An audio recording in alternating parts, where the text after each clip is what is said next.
चलिए, पिछले क्लास जो मैंने रोज का 3 पार्ट मैंने आप लोगों को पढ़ा दिया था और 3 पार्ट का मैंने वीडियो भी डाल रखा। कल थोड़ा टेक्निकल प्रॉब्लम के कारण इसको समाप्त नहीं कर पाया, लेकिन आज मेरी प्रयास है कि इस चैप्टर को द एंड कर देना है। इसके बाद मैं आप लोगों के लिए ऑब्जेक्टिव लाऊंगा। उसके बाद मोस्ट वीवीआई क्वेश्चन जो कि बिहार बोर्ड में क्लास 12 में 2027 में जो पूछा जाएगा वही क्वेश्चन मैं सिर्फ बतलाऊंगा। तो चलिए, कल मैंने बतला दिया था कि मैंने महेश्वर से पूछा,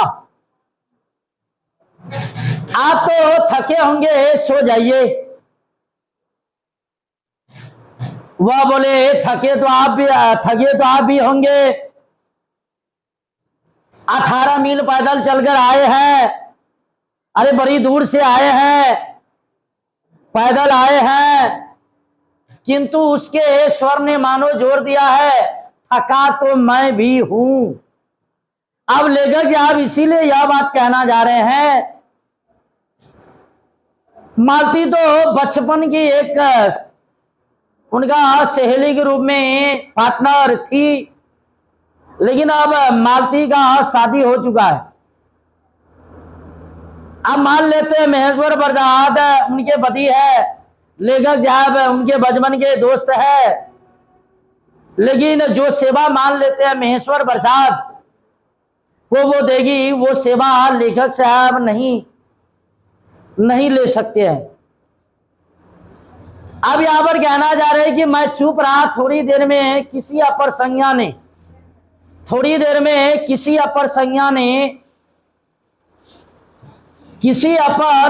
ने मुझे बतलाया वह ऊँघ रहे हैं। तब लगभग 10:30 बजे थे, मतलब जब लेखक साहब ऊँघ रहे थे तो 10:30 बज रहे थे। मालती भोजन कर रही थी, मतलब 10:30 बजे रात बज रही थी, मालती भोजन कर रही थी। मैं थोड़ी देर मालती की ओर देखता रहा, वह किसी विचार में, यद्यपि बहुत गहरे विचार में नहीं, लीन हुई धीरे धीरे खाना खा रही थी। मतलब कहने का मतलब मालती खाना तो खा ही रही थी, लेकिन खाते वक्त धीरे धीरे वो कुछ और बात सोच रही थी। फिर मैं इधर उधर खिसक कर, अब लेखक आपको नींद नहीं आ रही है, पर आराम से होकर आकाश की ओर देखने लगा। पूर्णिमा की रात थी, आकाश अनब्र थे। मैंने देखा उस सरकारी क्वार्टर की दिन में अत्यंत सूक्ष्म, ये महेश्वर प्रसाद के बारे में बोला जा रहा है, और नीरस लगने वाली स्लेट की छत भी चांदनी में चमक रही थी। मतलब रात में तो अंधेरा होती है, और जब उसी पर चंद्रमा की रोशनी जब पड़ती है वो अत्यधिक सुंदर लगती है, मनोरम लगती है, अत्यंत शीतलता, क्योंकि चांदनी जो है, चंद्रमा जो है वो ठंडी प्रकाश प्रदान करती है, इसीलिए अत्यंत शीतलता और असनी गदा से छलक रही है, मानो चंद्रिका ऊपर से उस पर से बहती हुई आ रही है और झड़ रही हो। और भी बहुत तरह की बात है। मैंने देखा पवन के चीर के वृक्ष, गर्मी से सूखकर मटमैले हुए चीर के वृक्ष धीरे धीरे गा रहे हो।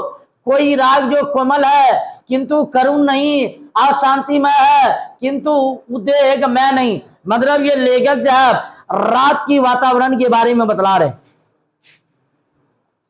क्योंकि लेखक साहब मालती के यहां गए थे, वहां तो गए थे, लेकिन रात के समय चंद्रमा थी, वहां बहुत सारे वृक्ष थे और वहां का वातावरण कुछ अलग उन्हें प्रतीत हो रहा था। मैंने देखा प्रकाश से धुंधले नीले आकाश के पट पर जो चमगादड़ नीरव उड़ान से चक्कर काट रहे हैं वो भी सुंदर दिखते हैं। रात में देखिएगा चमगादड़, रात में चमगादड़ भी उड़ा करती है, और जब चंद्रमा की रोशनी जब चमगादड़ पर पड़ रही थी तो वो भी देखने में बहुत अच्छे लग रहे थे। ये लेखक जी आप कहना चाह रहे हैं। मैंने देखा कि दिन भर की तपन, ये मालती के बारे में बोला जा रहा है। अशांति, थकान, दाह, पहाड़ों में से भाव से उठकर वातावरण में खोए जा रहे हैं। मतलब ये मालती के बारे में बतलाए जा रहे हैं, कवि बतला रहे हैं, लेखक बतला रहे हैं कि बेचारी वो दिन भर की तपन, दिन भर की थकान, जिसे ग्रहण करने के लिए पर्वत शिशुओं ने अपनी चीर वृक्ष रूपी भुजाएं आकाश की ओर बढ़ा रखी है। ये मालती के बारे में बतलाया जा रहा है। मालती का उदाहरण लिया जा रहा है। मालती का उदाहरण जो है वो वृक्ष रूपी भुजाओं से किया जा रहा है। पर यह सब मैंने ही देखा अकेले मैंने। लेखक आप कहना जा रहे, मुझे अकेले आभास हुआ। अब लेखक है वो बहुत सारी चीज का वर्णन करते हैं। महेश्वर ऊँघ रहे थे और मालती उस समय भोजन से निर्मित होकर दही जमाने के लिए मिट्टी का बर्तन गर्म पानी से धो रही थी। क्योंकि कहा जाता है कि अगर खाने के अंत में अगर थोड़ा सा अगर दही खा ले तो जितने भी हमारे पेट में जितने भी जो पचने वाला पदार्थ नहीं है, दही के नाम पर वो पचना शुरू हो जाता है। और कह रही थी अभी छुट्टी हुई जाती है। अब ऐसा लग रहा है कि मानो अब मालती को बुझिए सुबह से वो काम, अब दही रखने के बाद अब उनको ऐसा लग रहा है कि अब उनका काम समाप्त होने के लिए जा रहा है। मतलब अब लग रहा है कि वो चैन से अब सोएगी। मेरे कहने पर ही 11 बजने वाले हैं और मैं बतला दो जितने भी 2027 में परीक्षा देने वाले स्टूडेंट है, छात्र है, याद रख लेना यही इस लाइन से ऑब्जेक्टिव आता है। और यहां पर ऑब्जेक्टिव आता है कि मालती की काम की शुरुआत, काम की समापन कब होती थी? तो मालती की काम की समापन 11 बजे होती थी। 11 बजे दिन में नहीं, रात में। धीरे से सिर हिलाकर बता रही थी कि रोज ही इतना बच जाते हैं।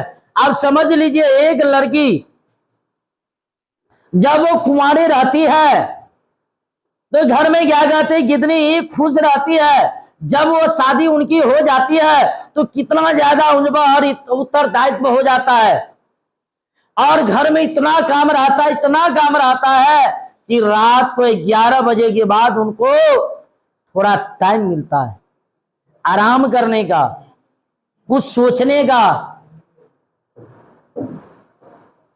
अब यहां पर कहना जा रहा है कि मालती ने वह सब कुछ नहीं देखा। मालती का जीवन अपनी रोज की नियत गति से बहा जा रहा था। मतलब प्रत्येक दिन 11 बजे प्रत्येक रात, चाहे दिन हो चाहे रात हो, चाहे दोपहरिया हो चाहे बरसात हो, चाहे गर्मी हो चाहे ठंडा हो, रात 11 बजे।